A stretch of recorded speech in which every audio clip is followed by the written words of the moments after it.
जय श्री राम। आदरणीय दिदीबहिनी तथा दाजुभाइहरू, अहिले नेपालमा चुनावको लहर आएको छ।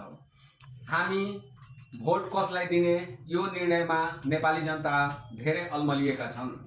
आज नेपालमा धेरै पार्टीहरू आएका छन्। धेरै चाहिँ चुनावको कोरोना भन्दा स्पिड गतिमा अहिले पार्टीहरूको चाहिँ प्रोपेगेन्डा चलिरहेको छ। विदेशी दलालहरूको यहाँ खलीबली छ।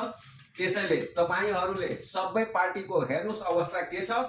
कसैको पनि घोषणा पत्र छैन, कसले के गर्ने। तर राप्रपाको घोषणा पत्र छ, राष्ट्र के हुनुपर्छ, हिन्दू राष्ट्र हुनुपर्छ, हाम्रो घर नेपाल हो, हाम्रो घर हलो।